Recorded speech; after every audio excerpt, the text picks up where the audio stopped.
Shalom bagi kita semua, Bapak, Ibu, dan saudara-saudari yang dikasihi Tuhan. Marilah kita mempersiapkan hati kita untuk menerima firman Tuhan. Kita berdoa. Kasih karunia menyertai kamu dan damai sejahtera dari Allah, Bapa kita dan dari Tuhan Yesus Kristus. Amin. Saudara-saudari yang dikasihi Tuhan Yesus, semoga kita semua dalam keadaan sehat selalu.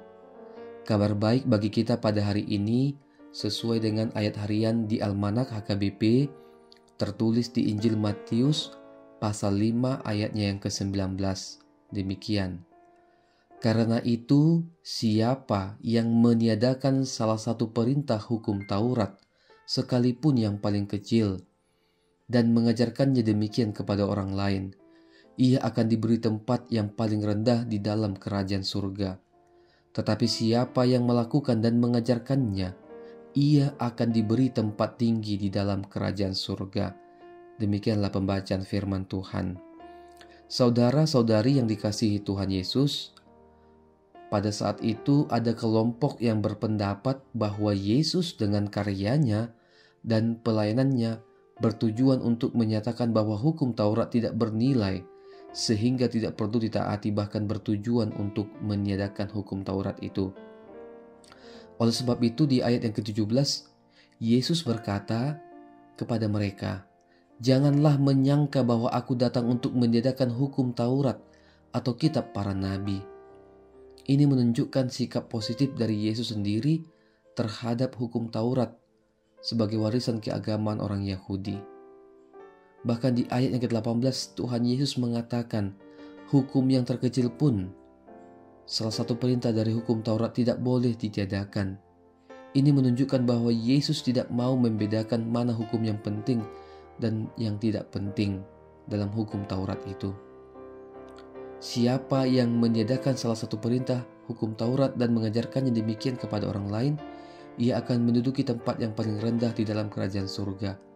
Menunjukkan bahwa orang-orang yang demikian tetap masuk ke dalam kerajaan surga tetapi menduduki tempat terendah.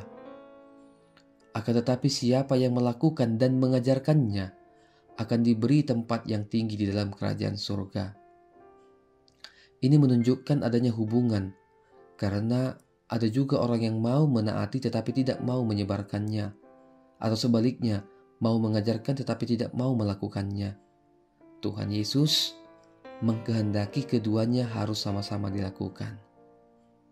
Saudara-saudari yang dikasihi Tuhan Yesus, marilah kita melakukan dan mengajarkan hukum Taurat itu bukan karena hukum Taurat itu dipandang sebagai aturan keagamaan semata.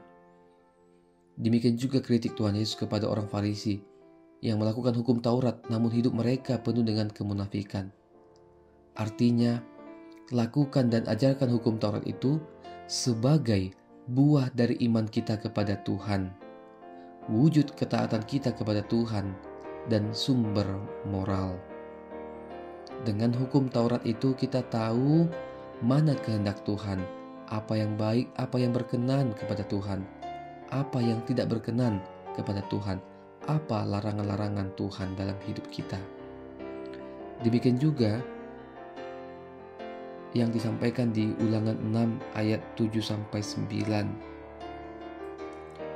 Tuhan berkata kepada bangsa Israel sebelum mereka memasuki tanah Kanaan, "Haruslah engkau mengajarkannya berulang-ulang kepada anak-anakmu dan membicarakannya ketika engkau duduk di rumahmu atau sedang dalam perjalanan, ketika engkau berbaring atau bangun. Engkau harus juga mengikatkannya sebagai tanda pada tanganmu dan menjadikannya lambang di dahimu. Haruslah engkau menuliskannya pada tiang pintu rumahmu dan pada pintu gerbang kotamu." Artinya Tuhan telah menekankan kepada bangsa Israel agar sungguh-sungguh mengajarkan hukum Taurat itu kepada anak-anak mereka. Saudara-saudari yang dikasihi Tuhan Yesus, tentu kita semua pernah membaca dan mendengar inti hukum Taurat yang tertulis dalam Matius 22 ayat 35-39. Dan seorang dari mereka, seorang ahli Taurat, bertanya untuk mencobai dia, "Guru, manakah perintah yang terutama dalam Taurat?" Jawab Yesus kepadanya, "Kasihilah Tuhan Allahmu dengan segenap hatimu, dengan segenap jiwamu, dan dengan segenap akal budimu." Itulah perintah yang terutama dan terutama.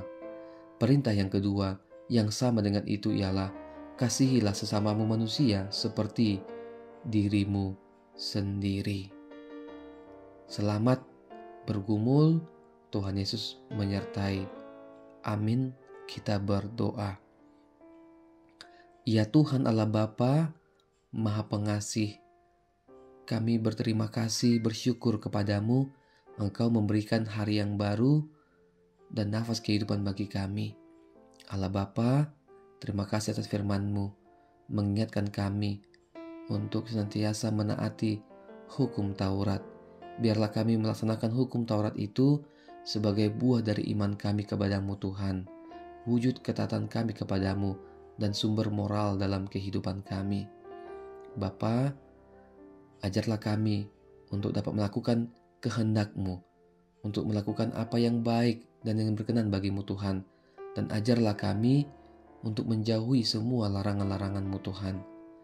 Bapa di sorga, kami akan memulai atau melanjutkan segala aktivitas kami pada hari ini, baik yang beraktivitas di rumah, bekerja di tempat pekerjaan, di kantor, di pemerintahan, maupun anak-anak yang dalam pendidikan, maupun dalam perkuliahan, maupun dimanapun kami Tuhan beraktivitas bekerja pada hari ini. Biarlah Tuhan memberikan semangat yang baru, kesehatan dan kekuatan. Kami mohon penyertaan Tuhan dalam kehidupan kami. Allah Bapa di sorga, Engkaulah yang memberikan kesehatan bagi setiap orang-orang yang dalam keadaan sakit pada saat ini. Bapa di sorga, kami serahkan hidup kami kepadamu. Kami adalah manusia yang penuh dengan dosa. Ampuni kami Bapa atas segala dosa dan kesalahan kami. Di dalam putra-Mu Yesus kami berdoa dan bersyukur.